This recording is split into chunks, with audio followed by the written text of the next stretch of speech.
হাসির রাজা, জ্ঞানের রাজা, রসিক রাজা। দেখলে বৈদ্য, রাজসভায় আমাদের অপমানটা দেখলে? হ্যাঁ, সে তো দেখলাম মন্ত্রী মশাই। আমি তো বুঝতেই পারছি না যে গোপাল মহারাজকে কি মধু খাইয়েছে যে মহারাজ গোপাল ছাড়া চোখে অন্ধ। আরে আমরা যেন মহারাজের কাছে ফেল না, কিছু একটা করতেই হবে। আমার মাথাটা গরম হয়ে যাচ্ছে। গোপালের মতন রাজসভার ময়লাকে যতক্ষণ না ফেলা যাচ্ছে ততক্ষণ আমার মাথা জ্বলন্ত কয়লা হয়েই জ্বলবে। পণ্ডিত মশাইয়ের মাথায় একটা বুদ্ধি আছে মন্ত্রী মশাই। আপনি যদি সেই অনুযায়ী উঁচির কাজ করেন তাহলে বেটা গোপালের কপালে দুর্গতির সীমা থাকবে না। এই কি বুদ্ধি, কি বুদ্ধি? আপনি বরং এই ব্যাপারে পণ্ডিত মশাইয়ের সাথে একবার আলোচনা করে নিন। আমি চলি, কেমন? আমি চলি। হ্যাঁ হ্যাঁ, এসো এসো এসো এসো।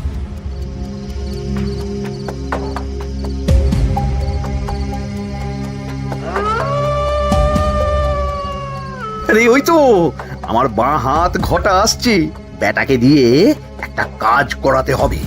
এ কি মন্ত্রী মশাই, আপনি এখানে দাঁড়িয়ে কি করছেন?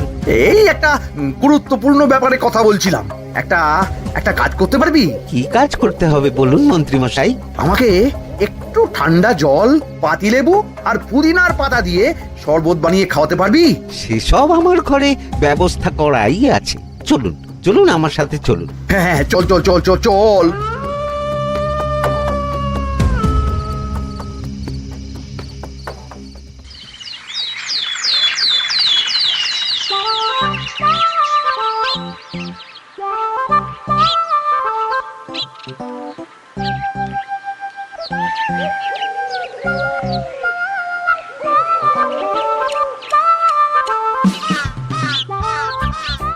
কি ব্যাপার পণ্ডিত, এত গুম মেরে আছো কেন? সকাল সকাল গিন্নি খুব বকেছেন মনে হচ্ছে। গিন্নির বাক্য সুধায় কান ভরে গেছে, আর কিছুই কানে ঢুকছে না। আরে দাঁড়াও দাঁড়াও পণ্ডিত, দাঁড়াও জ্যোতিষী। পণ্ডিত তো আমার কথা শুনতেই পেল না মনে হচ্ছে। তুমি তো দূর থেকে বলেছো, আমি তো বলেছি পাশ থেকে, তাতেও শুনতে পাইনি। কানের পোকা হলো নাকি? কি গো পণ্ডিত, ব্যাপার কি? কেমন বুঝছো? এ তো ভয়ানক কর্ণকোষ্ঠবদ্ধতার লক্ষণ। তুমি কচু বুঝেছো? আমার হয়েছে কর্ণগোপাল, তোমাদেরও হতো, কিন্তু তোমাদের দোকান কাটা বলে হয়নি। তুমি আমাদের অপমান করছো। তোমাদের অপমান বোধ থাকলে কোনো শব্দই কানে ঢুকতো না, শুধু একটাই শব্দ কানে বাজতো, গোপাল গোপাল গোপাল। এবারে রাজসভায় কিভাবে হেনস্থা হতে হলো মনে নেই?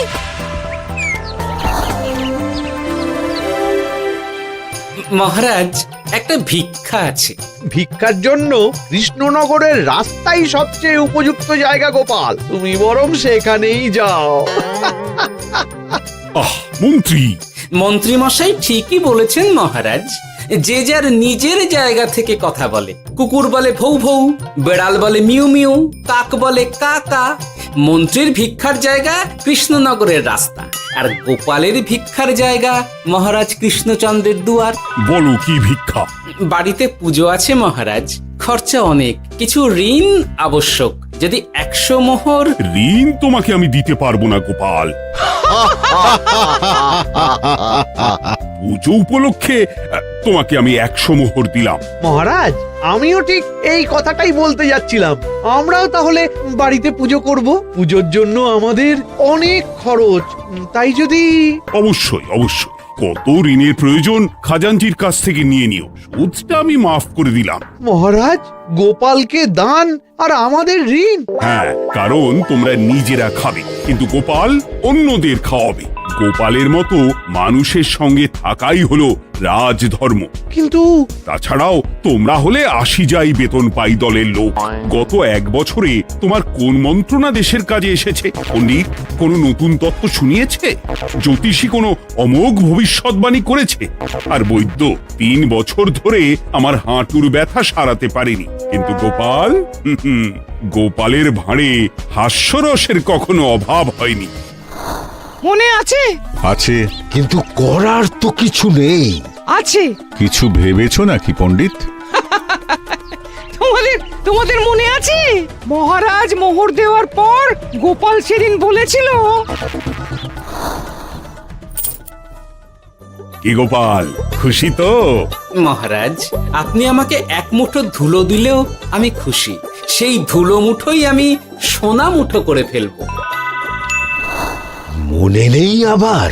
একটু ঝেড়ে কাশো তো দেখি পণ্ডিত, কি ভেবেছো? যা হবে দেখতেই পাবে।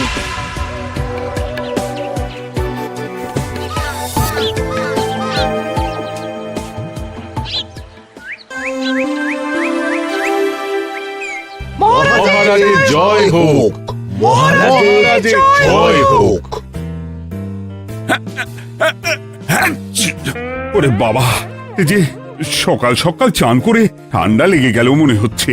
মহারাজ, ওই কবি গান উপলক্ষে গত মাসটা আমি কৃষ্ণনগরের কোণে কোণে ঘুরে বেরিয়েছি। প্রজাদের মধ্যে একটা অসন্তোষ আমি লক্ষ্য করেছি মহারাজ।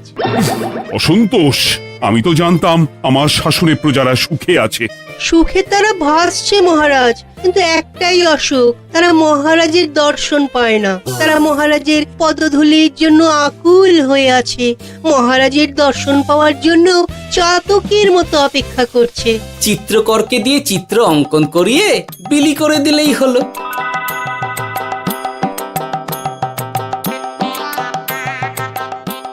খুব ধুলো হয়েছে মহারাজ, কিন্তু এত ধুলো। কালকের ঝড়ে ঢুকেছে। ঝাড়ুদার,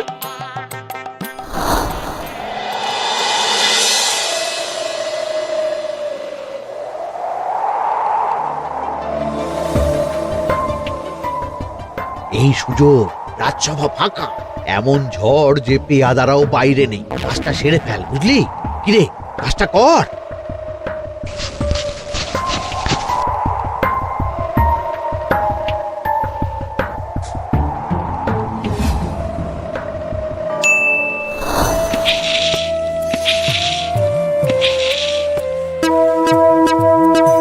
এত ধুলো! মহারাজ, কাল ঝড়টা বড় সাংঘাতিক হয়েছিল। তা বটে।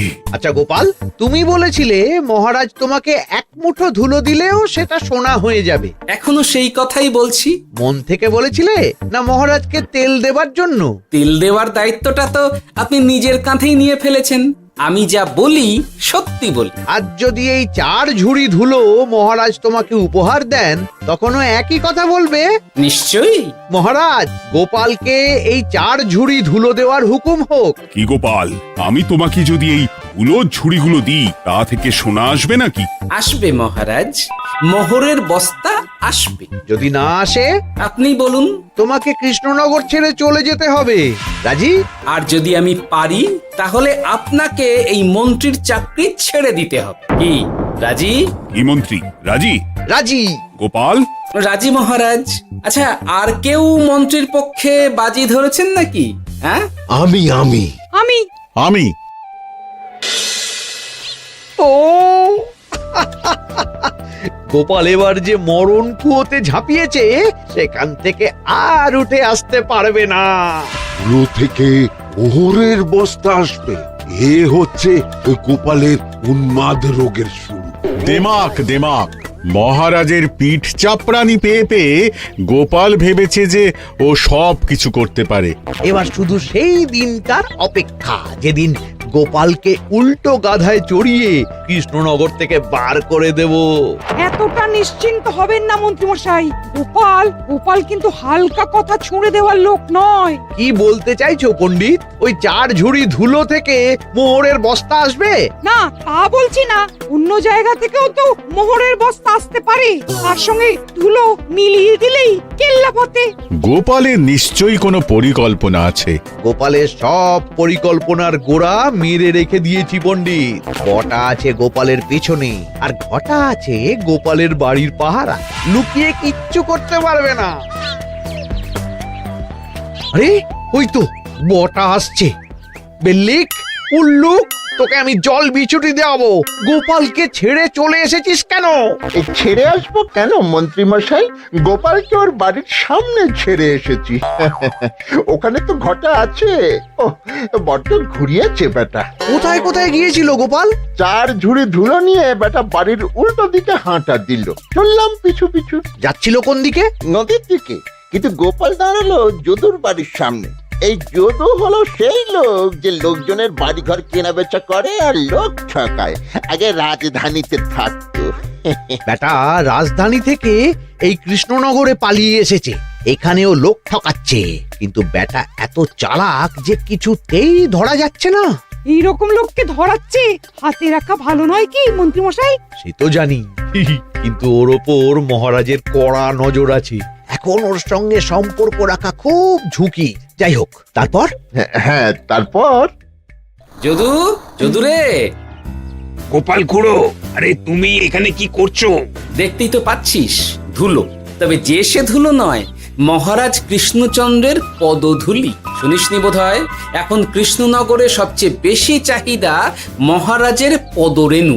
আচ্ছা, মহারাজের পদরেণু নিয়ে যাচ্ছ কোথায়? এই ছোট ছোট পুলিন্দায় ভরে কৃষ্ণনগরের প্রত্যন্ত জায়গায় যেখানে প্রজারা মহারাজের সাক্ষাৎ পায় না সেখানে বিক্রি করব। তোমার কি মাথা খারাপ? পায়ের ধুলো বিক্রি হবে?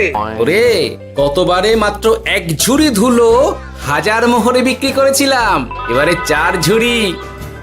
শোনো, তুমি আবার ঘুরে ঘুরে বিক্রি করবে কেন? তোমাকে আমি বরং 10 মোহর দিয়ে দিচ্ছি, তুমি আমাকে এগুলো দিয়ে দাও, আর বিক্রি করে যা হবে তোমাকে এই 40 ভাগ দিয়ে দেবো। ওই 10 মোহরে বদমাস যদুকে ধুলো বেচে গোপাল বাড়ির দিকে চললো। বাড়ির সামনে অব্দি পেছনে পেছনে গিয়ে তারপরে এই আপনাদের কাছে আসছি। বলিস কি রে, ধুলো বেচে 10 মোহর? ও মন্ত্রী মশাই, গোপাল তো একেবারে নাড়ি ধরে টান মেরেছে। গেল রাজসভায় এমন সুখের চাকরিটি গেল, এবার আবার রাস্তার ধারে গিয়েই বসতে হবে। এবার নবাবের দরবারে জায়গা আছে কিনা খোঁজ করি গিয়ে। ধ্যাত্তেরি, 10 মোহর আর 1 বস্তা মোহরের মাঝখানে অনেক রাস্তা, সেই রাস্তায় আমি লোক বসিয়ে রাখবো। আরে আরে, ওই তো তোমার ঘটা আসছে। এই, তুই গোপালের ঘরের পাহারা ছেড়ে এলি কেন? গোপাল নেই নেই নেই নেই নেই নেই।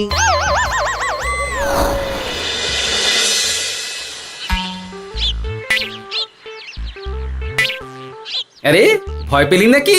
না না না না না, ভয় পাবো কেন? শোন, তোকে পেয়ে আমার খুব ভালো হলো বুঝলি। তোকে আমার একটা কাজ করতে হবে। বলো বলো। আসলে বুঝলি, আমার না গিন্নিকে নিয়ে তার বাপের বাড়ি যাওয়ার কথা ছিল, কিন্তু হঠাৎ বিশেষ কাজে আমাকে খামবাজে চলে যেতে হচ্ছে। এখন আমি গিয়ে গিন্নিকে বললে বুঝতেই পারছিস কুরুক্ষেত্র হয়ে যাবে একেবারে। তাই আমি কাউকে খুঁজছিলাম যে আমার বাইরে যাওয়ার খবরটা আমার গিন্নিকে গিয়ে দেবে। তুই পারবি বাবা ঘটা? ওরে বাবা! আরে আরে আরে, ভয় পাস না, তোকে গিয়ে মুখে কিছু বলতে হবে না। এই নে, এই চিঠিটা আমার বউকে দিবি।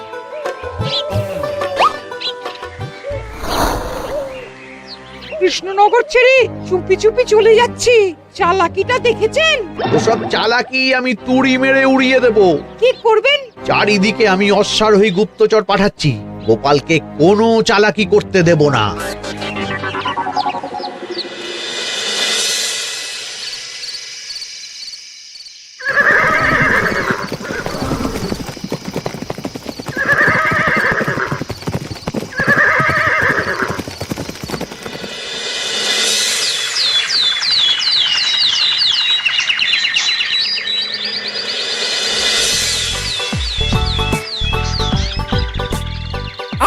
বং পিং পং। হ্যাঁ, ওরে বাপ রে, এ আবার কি বলে? মানে বুঝিতে পারিলে না? অং বং পিং পং অর্থাৎ আইসো আমার নিকট বিদেশি জাদু শরবত আছে, ইহাতে তৃষ্ণা নিবারিত হয়, শক্তি বৃদ্ধি হয়, ঘুম ভালো হয়, সম্পর্কের উন্নতি হয়, জামা কাপড় ফর্সা হয়, তু শব্দ না করে সকাল সকাল কষ্ট পরিষ্কার হয়, মূল্য মাত্র 1 মোহর। বলো, ওইটুকু অং বঙ্গের মধ্যে এত কিছু? ঠিক আছে, তা দাও দেখি। আপাতত টেস্টটা তো মিটুক, বাকিগুলো পরে বোঝা যাবে।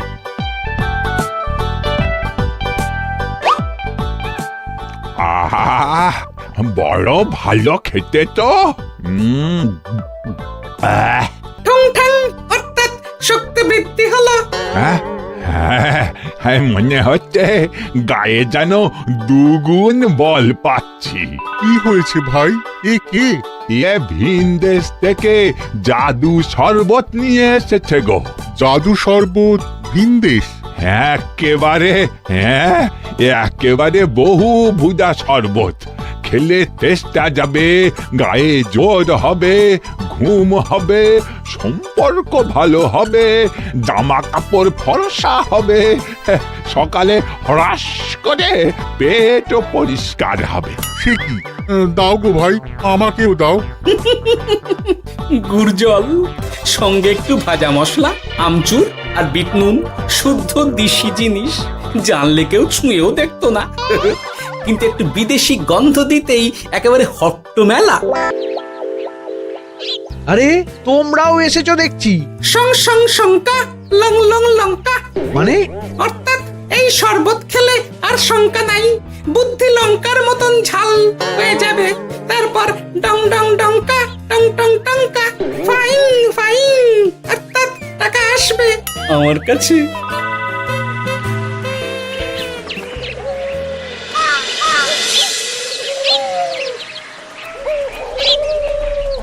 ঝপ ঝপ ঝপাং, ভট ভট ফটাং, অর্থাৎ উহাকে দৌড়িয়েছো কেন?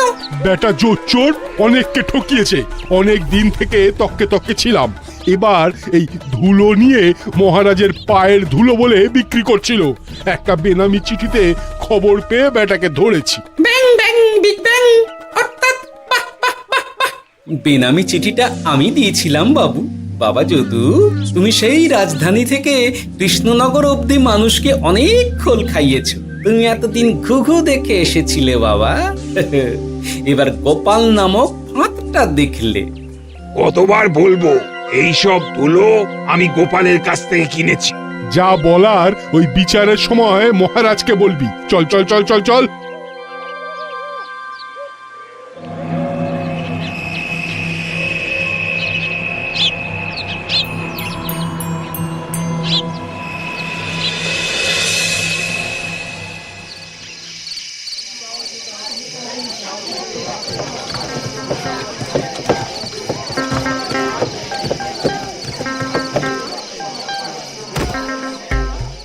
ঝন্টু মন্টু ননাঙ্কু।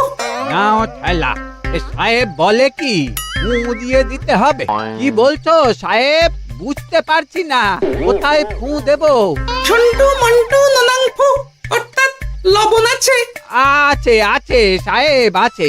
কত লাগবে? ভান্ড ভরি আন্ডাকারি, অর্থাৎ যা আছে সব।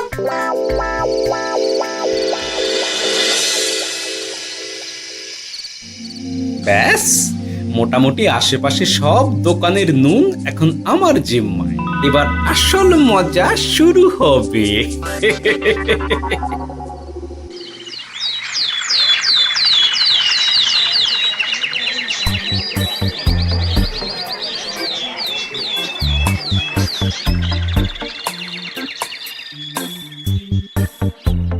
নুন আছে? না হুজুর, গোটা কৃষ্ণনগরেই নুন নেই। ওই দেখো, পুরো রাজসভাই বাজারে জড়ো হয়েছে। শান্তামনা, শান্টু মন্টু। আবার কি বলছে রে বাবা? শান্তামনা, শান্টু মন্টু, অর্থাৎ জনগণ শ্রবণ করুন। নান্টু কান্টু, নুন কি নেবেন? আন্টু আন্টু, আসুন আসুন। আমার আমার 1 সের নুন লাগবে। শান্টু, অবশ্যই 1 সের লবণ 10 মোহর। 1 সের 10 মোহর? 10 মোহর লইবেন না লইবেন না? না, নেব না। উত্তম উত্তম, গান্ডা পিণ্ডে ঢিসুম ঢিসুম, অর্থাৎ তাহা হইলে নুনের বদলে গৃহিণীর প্রহার ভক্ষণ করুন। আমাকে 1 সের নুন দিন। আমাকেও নুন ছাড়া বাড়ি ফিরলে গিন্নি ঘর ছাড়া করবে আমাকে। শুনলাম কৃষ্ণনগর থেকে নুন উধাও। আছে মহারাজ, আছে। কৃষ্ণনগরের সব লবণ আমার নিকটে আছে। 1 সের 10 মোহর। এত দাম? দাম তো হবেই মহারাজ। লবণ ছাড়া রান্না কেমন হবে ভাবিয়া দেখুন। ঠিকই বলেছ। রাজপাকশালেও তো রান্না বসেনি। 100 সেরের মতন রাজপ্রাসাদে পাঠিয়ে দাও। 1000 মোহর দিয়ে দাও।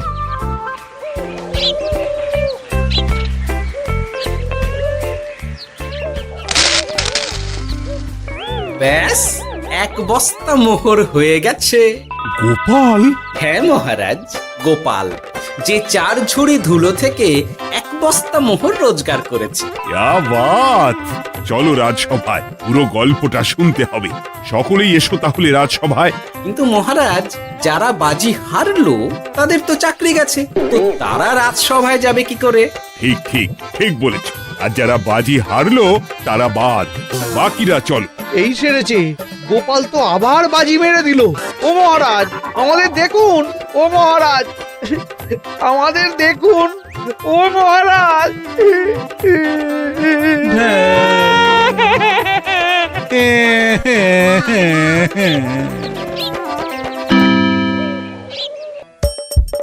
হাসির রাজা জ্ঞানের রাজা রসিক রাজা